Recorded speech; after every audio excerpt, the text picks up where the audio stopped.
आगामी विधानसभा चुनाव का बिगुल बज चुका है और इसी सिलसिले में आज हम उमरेड के मांडर में आ चुके हैं और जानते हैं कि यहाँ पर किसका बिगुल ज़्यादा जोरदार बजने वाला है और जानते हैं यहाँ की जनता किसके कार्यों से ज़्यादा खुश है और नाखुश है। क्या लगता है इस बार किसका बिगुल बजने वाला है? अभी तो फिलहाल तो अच्छी फाइट चल रही है, कांग्रेस और कड़े में दिखाई दे रहा है इस बार। तो देखते हैं अभी, मगर अभी तो कांग्रेस का अच्छा माहौल चल रहा है। अभी देवेंद्र साहब की भी सभा हुई है, उससे भी अच्छा प्रोत्साहन मिला हुआ है। और मगर इस विधानसभा में देखा जाए तो जो घर में जो लोग हैं, जो किसी भी राजनीति का पार्ट नहीं है, वो चाहते कि कुछ नया चेहरा दिखा जाए। और समाज सेवक करके जो घरडे साहब ने काम किया है, बहुत अच्छा काम किया है, इसलिए चाहने वाले उनके बहुत अच्छे हैं। इसलिए कांग्रेस और कड़े में ज़्यादा फाइट दिखाई देती। अपन तो कुछ बोल नहीं सकते क्योंकि सबका माहौल 50-50 चल रहा है। अभी देखते कि क्या होता है आगे। अब तो यहाँ पे आपला प्रमोद घरडे रहेंगे ज़्यादा। प्रमोद घरडे की और ज़्यादा जनता का झुकाव हम देख पा रहे हैं। हम काका से जानेंगे, यहाँ पर जो एक व्यवसायी के तौर पर है, काका क्या लगता है इस बार चुनावी माहौल में किसका बिगुल भारी है, प्रमोद घरडे या संजय विश्राम या पारवे जी? प्रमोद घरडे जी, इसका बहुमत है और वो आगे आने वाले हैं। ऐसा क्या कार्य किया है प्रमोद घरडे जी? खेड़ों पाली जाकर लुगड़े कपड़े पैसा देने के बाद भी कोरोना के काल में उन्होंने कई पैसा खर्च किया, समझे क्या? इसीलिए वो हमारे गांव का आदमी नज़दीक का है और बहुत अच्छा आदमी, सादा सुधा आदमी है और हमको परिवर्तन होना चाहिए। और परिवर्तन चाहिए होता है तो क्या सोचते हो आप? प्रमोद घरडे अच्छा आदमी है और वो बहुत से जनों को साथ दिया है उसने, और उसका वागणूक भी अच्छी है। सुधीर पारवे आमच्या गावची आहे म्हणून मत त्याला देणार। क्या लगता है आपको कौन आएगा? बीजेपी आएगा। बीजेपी से आप किसको वोट देने वाले हो? सुधीर पारवे। इस वक्त हम उमरेड विधानसभा क्षेत्र में पहुंचे हैं और यहाँ की जनता से हम जानेंगे कि इस बार चुनावी बिगुल किसका जोरदार बजने वाला है और क्या लगता है कौन सा उम्मीदवार जनता की उम्मीदों पर खरा उतरेगा। आइए चलते हैं। क्या लगता है इस बार उमरेड विधानसभा क्षेत्र से किसका बिगुल जो है वो बजने वाला है जोरदार? अभी तो फिलहाल में भाजपा और कांग्रेस, इसमें थोड़ा फाइट नज़र आ रही है। अब बीच में हो सकता है अपक्ष वाला भी वो भी फाइट में है। फिलहाल में तो अभी ऐसा आज के तारीख में तो बता नहीं सकते कि कौन अभी हाथ मार देगा, लेकिन इतना ज़रूर है कि ये तीनों में कोई भी आगे निकल सकता है। लेकिन उसमें अभी ये अपक्ष वाला भी थोड़ा फाइट में अच्छा है। हम जानेंगे। अंकल बताइए क्या लगता है कौन सा उम्मीदवार जनता के उम्मीदों पे खरा उतरा है अब तक? सुधीर पारवे, ये बीजेपी के आमदार रहे और अब की बार वही आएंगे। आपको क्या लगता है? हमें लगता है कि अभी तीनों में फाइट है, उसमें से अभी जिनके काम है ये क्षेत्र में उन्हीं को चुन के देंगे। और यहाँ रोज़गार का बहुत बड़ा प्रश्न है और रोज़गार तो अभी तक मिला नहीं। कोई भी सरकार है, अभी 10 साल हो गए ये आमदार यहाँ के है, तो उनको कोई उतना परफॉर्मेंस नहीं दिख रहा है। ऐसे अभी ये समाज सेवक है या पक्ष वाले, उनके तरफ ज़्यादा माहौल दिख रहा है। क्या बोलोगे? युवा पीढ़ी इस वक्त हमारे साथ मौजूद है, जो सबसे बड़ा मुद्दा है रोज़गार का। इन मुद्दे को लेकर किस उम्मीदवार को आप देखना चाहोगे? प्रमोद घरडे जो कि 5 साल से वो काम करते हुए आ रहे, और क्या बोलते हैं, उन्होंने कोरोना में भी गैस सिलेंडर वगैरह सब, यानी ऑक्सीजन सिलेंडर वगैरह उन्होंने दिया है। उनका अच्छा इधर सांस्कृतिक कार्यक्रम वगैरह में उनका अच्छा ही है, योगदान है, तो उनके चांसेस ज़्यादा लग रहे हैं हमें। प्रमोद घरडे उन्होंने कोरोना में बहुत यानी लोगों की मदद की है, और एक तो प्रमोद घरडे ऐसा अभी चेहरा है जो सबके नज़र में है। क्या लगता है आपको? प्रमोद भाऊ कोई मुद्दा कि उन्होंने कोरोना में बहुत काम किया है, सिलेंडर वगैरह जो था, जो गरीब लोगों की ज़रूरत थी उसके लिए बहुत काम किया है, और रोज़गार के लिए भी कर सकते हैं। इसीलिए प्रमोद भाऊ नया चेहरा होना, अभी अपने उमरेड क्षेत्र में नया चेहरा होना। 10 साल से बीजेपी आई चुन के कुछ हुआ नहीं है। आपको क्या लगता है इस बार प्रमोद गड्ढे नए इंसान को भी थोड़ा मौका देना चाहिए किसी को। हमारे लिए प्रमोद हो के लिए, क्योंकि उन्होंने बोला था जो स्पोर्टमैन है उनके लिए भी हम बना के देंगे ग्राउंड उन हमारे लिए, तो उनको भी चुन के लाना पड़ेगा। इसलिए आप क्या सोचते हो? हमको लगता है कि प्रमोद घरडे और अपना संजय जी मेश्राम इनके ही बीच में फाइट है। वो तो बीजेपी तो माइनस है, तीसरे नंबर पे जाएंगे वो। क्या कहना है? मुझे तो लगता है कि इस बार बीजेपी नहीं आएंगे मैडम। इस बार तो प्रमोद घरडे है और संजय मेश्राम का दावा इन। क्या लगता है इस बार किसे उम्मीदवार की नज़र में अभी तो देखो कैसा है, उमरेड में तो कोई बता नहीं सकता है। अभी प्रमोद घरडे भी है, संजय मेश्राम भी है, ऊपर सुधीर पारवे भी बीजेपी से। अभी देखेंगे अभी क्या होता है तो आगे में, लेकिन प्रमोद घरडे के तो टॉप में ही चल रही है इधर। क्या कहना है? अपक्ष के हिसाब से अगर देखा जाए तो प्रमोद गरडे है, लेकिन एक ब्रांड जो मोदी जी ने बनाया है, कमल, जिसको खिलाया है पिछले 10 साल से, इसको इग्नोर भी नहीं किया जा सकता, इसको इग्नोर नहीं कर सकते अपन। और जो ग्रोथ हुआ है इंडिया में, उसका पूरा मोटिव मोदी जी को जाता है, पूरा श्रेय, पूरा क्रेडिट सिर्फ मोदी जी को जाता है बात कदम। और इलाके के हिसाब से कहीं कांग्रेस का बंदा आएगा, कहीं बीजेपी का आएगा, कहीं घरडे जी आएंगे, कहीं अपक्ष आएगा, लेकिन सत्ता बीजेपी की बैठेंगी बात खत्म। और केंद्र में बैठेंगे सिर्फ मोदी जी, दैट्स ऑल। क्या लगता है आपको? प्रमोद घरडे कंफर्म आएंगे ना? प्रमोद घरडे आएंगे, बहुमत से आएंगे प्रमोद घरडे। जो प्रमोद घरडे ने जो कोविड में, मैं भी एज अ फायरमैन हूँ, उमरेड में 5 साल मैंने काम किया हूँ नगर परिषद में। जो प्रमोद घरडे ने जो काम किया है उमरेड में कोविड के दौरान, वो कोई नहीं किया। सब कोविड की निधि आके सब आमदार खासदार सब बढ़ गए, लेकिन जो ऑक्सीजन सिलेंडर थे वो उन्होंने दिया है। भी इसकी सत्ता आएंगी, कांग्रेस की आएंगी, जो महाविकास आघाड़ी की है वो आएंगी, क्योंकि जो अभी बीजेपी से बहुत नाराज़ी है, इसलिए कि उन्होंने जो तोड़फोड़ वाला राजकारण किया है, उसके बीच में जो जिसके ऊपर भ्रष्टाचारी का आरोप लगा है, उनको ही अपने पार्टी में लेके साथ में बैठे हैं। मागील 10 वर्षातला जर आपण विचार केला तर जे मागील 50 वर्षात नाही घडलं ते 10 वर्षामध्ये उमरेडमध्ये आम्ही पाहतो आहे। याच गावात जन्म झाला, याच गावात साऱ्या गोष्टी सुरू आहे, शिक्षण झालं, साऱ्या गोष्टी झाल्या। नॅशनल हायवेचे डेव्हलपमेंट, स्टेट हायवेचे डेव्हलपमेंट, गावामध्ये कुठली इमारत आजची आपली कोर्टाची इमारत, वरिष्ठ स्तर या ठिकाणी निर्माण झालं, आंभोराचं डेव्हलपमेंट इत्यादी सर्वांगीण जर पाहिलं, पांदन रस्ते या एरियामध्ये जे लोक म्हणतात ना काहीच नाही आहे, बाहेरच्या लोकांनी येऊन इथं काही डेव्हलपमेंट नाही केलं आहे, गावातल्याच एरियातल्या लोकांनी इथे डेव्हलपमेंट केलेलं आहे आणि ते डोळ्यांनी दिसतं आहे। हे स्ट्रीट लॅम्प तरी अगोदर 10 वर्ष अगोदर होते का नव्हते, आज आम्ही गावात पाहतो आहे। प्रत्येक वार्डामध्ये गार्डन झालेले आहे, गावामध्ये प्रत्येक गावामध्ये सगळ्या ठिकाणी सिमेंट रस्ते झालेले आहे, प्रत्येक शाळा आज चांगल्या दिसतात, ड्रेनेज सिस्टीम गावातली सर्वात चांगली आहे, गावातले रोड चांगले आहे आणि लोक म्हणते रोजगार नाही। मॅडम MIDCमध्ये आज कितीतरी लोक जॉब करतात आहे, आज कितल्या बाहेरची आहे गावातली आहे आणि गावातल्या लोकांनी आणि लोक म्हणतात रोजगार नाही। 100% रोजगार आहे। मी नगर परिषदेला जॉब करतो, किती वेळ नवीन अपॉइंटमेंट्स होतात, स्पर्धा परीक्षेची तयारी पोरांनी करायला पाहिजे, काहीतरी स्वतःचं करायला पाहिजे। आज चांगल्या योजना आहे शासनाच्या, त्या योजनांचा लाभ घ्यायला पाहिजे, लोक करतीलच नाही आणि आम्हाला दिलंच नाही म्हणून म्हणल्याने होणार नाही। बरंच काही दिलेलं आहे, आपले डोळे उघडे ठेवावं लागेल, काय बदल झाला ते पाहावं लागेल। ठीक आहे ना, हे राजकारण आहे, लोक एकमेकांना सपोर्ट करते, निगेटिव्ह आहे, पण मी कोणत्या पक्षाचा नाही, मी जनरल माझं ओपिनियन सांगत आहे की या 10 वर्षातला प्रवास खरंच चांगला आहे, विकासात्मक कामं झालेली आहे, साऱ्या गोष्टी आहे, लोकांना रोजगारसुद्धा भेटत आहे आणि साऱ्या गोष्टी आहे। राष्ट्रीय मुद्द्यांवर मतदान केलं पाहिजे असं मला वाटते, कि देश स्टेबल रहेगा तो बाकी सब चीज़ें स्टेबल रहेगी।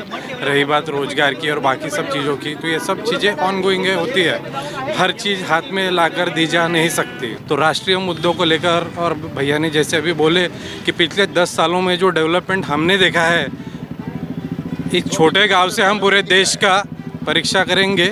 एक छोटे गांव में हमने जो पिछले 10 सालों में डेवलपमेंट देखा है, वो हमने आज तक देखा नहीं है। और राष्ट्रीय मुद्दों का भी इसमें विचार होना चाहिए। उम्मीदवार आते जाते रहते और राजकारण है, समाजकारण नहीं है, तो राजकारण में ये सब चीज़ें थोड़ी बहुत चीज़ें चलती है, इतने तो प्रैक्टिकली होना चाहिए। तो उमरेड विधानसभा क्षेत्र से हमने जनता की राय जानी, जहां कुछ जनता का रुख जो है वो प्रमोद घरड़े की तरफ दिखाई दे रहा है। कोई इसे टफ फाइट के रूप में देखती है। अब देखना यह है कि रिजल्ट क्या आता है और कौन सा उम्मीदवार खरा उतरता है चुनौतियों पर, उम्मीदों पर, देखना ये होगा। कैमरा पर्सन प्रवीण सूर्यवंशी के साथ मैं अमृता, महाराष्ट्र टीवी 24 के लिए नमस्कार। हमारे साथ में मुड़क साहब है, इनसे बात करते। सर, क्या लगता है आपको, इस बार जनता आपकी इतनी फेवर कर रही है, इतने लोग आपके लिए यहाँ पे खड़े हैं, क्या लगता है सर आप? नहीं, मुझे पूरा विश्वास है कि इस बार इस मतदार संघ से संजय जी मेश्राम, जिन्होंने बहुत 15 साल मेहनत की, एकदम ईमानदारी से रहे, एक अच्छा इंसान है जो तहे दिल से इस विधानसभा क्षेत्र का काम करेगा। और मैं जो पिछले 10 दिन से देख रहा हूँ, पूरे गांव-गांव में, पूरे शहर में, गलियों में इस टाइम एक ईमानदार आदमी के पीछे अपन खड़ा रहना चाहिए। इस ढंग की चर्चा पूरे इस विधानसभा क्षेत्र में सुनने आ रही है। सर, एक आखिरी सवाल पूछना चाहूँगा, आपका ज़्यादा वक्त नहीं लेते। सर, जो आपके प्रत्याशी है, जो भी आपके साथ में अलग से खड़े हुए हैं, उनके लिए क्या कहना चाहेंगे? क्योंकि संजय मेश्राम जी भी है और लोग आपका ही नाम ले रहे हैं ग्राउंड पे कि हमको मुलक साहब ही चाहिए। देखिए, ऐसे है कि यहाँ पे ये एक सत्र चला था पारवे का। इस टाइम लोगों ने ठहरा लिया है कि ये पारवे लोगों को बिल्कुल चुन के लाने का नहीं, और इसलिए मुझे पूरा विश्वास है कि इस टाइम 101% मेश्राम चुन के आए सिवा रहेगा नहीं। तो ये थे मुड़क साहब, जो कि जीत के लिए बहुत आश्वस्त नज़र आ रहे हैं। यहाँ पर बीसी चौक पर ये सभा ले रहे थे और यहाँ पर आप हुजूम देख सकते हैं मेरे पीछे में, किस तरीके का हुजूम है। मुड़क साहब के सपोर्ट में लोग यहाँ पर बहुत देर से खड़े हैं, उनकी सभा को, उनको सुनने के लिए लोग यहाँ आतुरता से वेट कर रहे थे कि मुलक साहब यहाँ पे आएंगे। अब आने वाला चुनाव किस तरीके से, कहाँ पर किस करवट पे बैठेगा, ये देखना दिलचस्प होगा। सर, मुलक साहब की यहाँ पे सभा थी। सर, वो कांग्रेस से 6 साल से निलंबित चल रहे हैं, किस तरीके से कांग्रेस के लिए सभा ले सकते हैं? राजेंद्र मुलक साहब ये उमरेड विधानसभा के 2004 से 2009 तक के आमदार रह चुके हैं।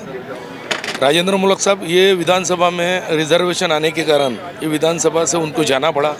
ये रिजर्वेशन में यहाँ पे भारतीय जनता पार्टी के आमदार यहाँ से सुधीर जी पारवे चुन के गए थे 2 बार। फिर हमारे कांग्रेस के राजू पारवे जो अभी हमारे से गद्दारी किए। हमारे मुलक साहब ने कभी किसी से, यानी पक्ष से गद्दारी किए नहीं, पक्ष ने टिकट नहीं दिए तो भी वो पक्ष के सभी लोग उनके साथ में हैं। वो आमदार करके अभी जो चुनाव लड़ रहे हैं रामटेक विधानसभा से, वो वहाँ पे चुन के आने वाले हैं। और उमरेड विधानसभा में आज जो उनकी सभा हुई है, वो उमरेड विधानसभा की जो सभा हुई, वो सभा में संजय जी मेश्राम के प्रचार के लिए वो आए थे। वो सभा में जो उन्होंने मार्गदर्शन किया, उससे उमरेड विधानसभा में सभी कांग्रेसवासी और सभी मतदार बंधु जागरूक हैं। उनको मालूम है कि उमरेड विधानसभा में जैसे मुलक साहब ने विकास किया है, वैसे ही संजय मेश्राम जी मुलक साहब के नेतृत्व में विकास करेंगे। ये आशा के साथ में उमरेड विधानसभा के सभी जनता उनको मतदान करेंगी, ये अपेक्षा हमारे को है। सर, यहाँ पे राजेंद्र मुलक जी आए थे, वो 6 साल के लिए कांग्रेस से निलंबित चल रहे हैं, फिर भी वो कांग्रेस की सभा कैसे क्या ले सकते हैं? नहीं, सभा लेने में कोई ना नेता है हमारे, और हमारे उमरेड का नेता है, उमरेड उनके भरोसे पे चलता है और उनको पक्ष से निकाला होगा, लेकिन लोगों के दिल से नहीं निकाला। लोगों के दिल में अभी भी राजेंद्र मुलक रहेंगे। क्या लगता है सर, इस बार मुलक साहब जीत के आ जाएंगे? मुलक साहब तो 100% जीत के आएंगे। हम भी, हमारे भी नाते हुए गए, ये है वो है, हम सब लोगों को बता दिया। कांग्रेस से निकाला, लोगों के हृदय से नहीं निकाला मुलक साहब को। कांग्रेस से उनको निकाला गया है, तो इस बात की कुछ दर्द है मन में? कुछ नहीं है मन में दर्द। पक्ष क्या है, हम राजेंद्र मुलक खुद पक्ष बना सकते हैं, इतनी ताकत राजेंद्र मुलक में है। और राजेंद्र मुलक 100% चुन के आएंगे कि 6 साल के लिए निलंबित हुए हैं, फिर भी कांग्रेस की सभा ले रहे हैं राजेंद्र मुलक साहब। नहीं, मेरा नाम आकाश लेंडे, मैं उमरेड विधानसभा से बात कर रहा हूँ। एक्चुअली क्या हो, उनको पक्ष से निकाला है, लोगों के हृदय से नहीं निकाल चुके। और एक्चुअली में जो उमरेड उनका गढ़ है, एक्चुअली जो विकास हुआ है, अब हमारा 15 साल उमरेड विधानसभा क्षेत्र का विकास जो ब्रेक हुआ है, वो अब चाहे तो मुलक साहब ही निकाल सकते, क्योंकि इतने सालों से जो उमरेड का विकास होना था, आज हम देख रहे हैं एक्चुअली में अब हमारी 35 साल की उम्र हो गई। एक्चुअली में जो विधानसभा इधर उधर का विकास हुआ है वो हमारे उमरेड विधानसभा का हुआ नहीं है। एक्चुअली जो यानी जो हमारे आमदार रह चुके हैं सुधीर जी पारवे, उन्होंने 10 साल रह चुके हैं। इसके बाद भी मुड़क साहब के कहने से हमारे उमरेड विधानसभा क्षेत्र की जो जनता है उन्होंने सुधीर पारवे जी को वोट दिया था, राजू पारवे जी को वोट दिया था। मगर राजू पारवे जी भी अब रंग बदलू सरडे हो गए। जैसे लोग जैसे कपड़े बदलते हैं वैसे उन्होंने पक्ष बदल लिया। पहले वो शिवसेना में गए, उसके बाद बीजेपी में अभी चालू है, और कांग्रेस में आने के पहले भी वो शिवसेना में थे एक्चुअली, और अभी रिटर्न वो बीजेपी में आ गए हैं। अभी उमरेड की जनता पारवे मुक्त का एक नारा है उनका, जो लोग चाह रहे उमरेड विधानसभा का विकास, वो एक्चुअली में 15 साल में हुआ नहीं। अगर ये आरक्षण अगर नहीं रहा रहता तो उमरेड विधानसभा क्षेत्र का विकास बहुत अच्छे से हुआ रहता। यहाँ जो बेरोजगारी है और जो कोलमाइस का निधि जो आ रहा है, एक्चुअली में ये बता नहीं रहे हमारे को निधि कितना आ रहा, और जो एजुकेटेड अगर लोग रहेंगे तो हमारे को बताएंगे कि उमरेड विधानसभा में जो हमारी कोलमाइस है उनका जो निधि आ रहा है वो हमारे विकास क्षेत्र में काम में लग सकता है। हमारी विधानसभा में अभी आप चाहो तो WCL चाहो या ये चाहो, उसमें हमारा विधानसभा का विकास हो सकता है। हमारी जो बेरोजगारी है उस पर हम प्लस पॉइंट आ सकते हैं। मुलक साहब रामटेक विधानसभा चुनाव से खड़े हुए, वहाँ क्षेत्र से खड़े हुए, फिर भी वो यहाँ पे मेश्राम साहब के लिए प्रचार करने आए थे। इसके बारे में आप क्या सोचते हैं? नहीं, एक ऐसा है एक्चुअली में मुड़क साहब के लिए उमरेड एक घर है उनका, और हमारे घर में वो रहते हैं, वो कहीं भी रहो। अब हमारे लोग नगर धन में है, रामटेक में है, या आजू बाजू में नीमखेड़ा रहे, हमारे रिश्तेदार रिलेशन में जो भी है, हम उन सबको कह रहे हैं कि जो नेता आपको मिला है वो आपके नसीब से आपको मिला है। उनको सबको हम यही परिवर्तन कर रहे हैं कि आप वोट दो तो मुड़क साहब को दो। एक्चुअली में वो नेता ऐसा है कि वो लोगों के दिल में घर करता है। मुड़क साहब के बारे में ज़्यादा कुछ नहीं बोल सकता, क्योंकि वो एक्चुअली में ग्रेट मैन है। अगर वो हमारे उमरेड विधानसभा में अगर आए रहते तो बहुत अलग बात रह रही थी। वो गलती से आरक्षण की वजह से वो हमारे क्षेत्र से कट गए हैं। जब भी आएंगे चेयर पे अगर जब बैठ के रहे तो भी हम उनको चुन के दे सकते हैं उतना। सर, आपको नहीं लगता कि भूमिपुत्र जो है उनको रामटेक भेज दिया गया है और इधर में नहीं वो भूमिपुत्र तो ठीक है, मगर कैसा आरक्षण की वजह से वो कटे हैं। एक्चुअली में यहाँ SC रिजर्वेशन है, उसके वजह से वो कट चुके हैं। बाकी तो कोई प्रॉब्लम नहीं। अगर मुड़क साहब आज भी अगर यहाँ आ गए, अपक्ष भी खड़े रहे, तो घर बैठे चुन के आ सकते हैं, उनमें वो पावर है। मुड़क साहब को अगर निलंबित कर दिया कि नहीं तो ये पूरा विदर्भ ने क्या पूरा कांग्रेस खत्म हो जाएंगी, पूरी खत्म हो जाएंगी। उनका निलंबन हुआ है सर 6 साल के लिए। निलंबन कर ही नहीं सकती कांग्रेस, और उमरेड की जान है, जान यानी रामटेक वासियों ने भी समझना चाहिए कि उमरेड का जैसा चेहरा मोहरा बदल दिया पूरा नहीं के नहीं, वैसे रामटेक वासियों को विनंती है कि उनको चुन के दे करके, वो उसके जैसे आदमी ही नहीं हो सकता, आदमी ही पैदा नहीं हो सकता। क्या बुरा लगता है कि जो भूमिपुत्र है उनको रामटेक जाना पड़ रहा है? हाँ, वही थोड़ा अभी ऐसे रिजर्वेशन ये हुआ करके थोड़ा ये हो रहा है, लेकिन मुड़क साहब जैसी इंसान गोर गरीबों की सेवा करता बेचारा, और कभी भी यानी आधी रात को फ़ोन लगाता तो भी उठाता, 2 बजे 3 बजे कुछ भी, मेरा कार्यकर्ता करके, और उसने कभी पैर जमीन के ऊपर नहीं किया कभी भी। ऐसा आदमी अपने को होना, और रामटेक वासियों को यही विनंती है कि वो आदमी को चुन के दो करके, हमारे उमरेड वासियों से विनंती है। यार रंग बदल रहे लोग, उन्होंने रंग नहीं बदलने को ना, रामटेक से सही में वो चुन के आने को ना, सही में सबको विनंती है। ऐसा आदमी मिलेगा नहीं, ऐसा आमदार मिलेगा, ऐसा आमदार मिलेगा नहीं। तो हम यहाँ पे थे BC नाका पे, जहाँ पे राजेंद्र मुड़क की यहाँ पे सभा हो रही थी। वो प्रचार के लिए आए थे, संजय मेश्राम जी के प्रचार के लिए।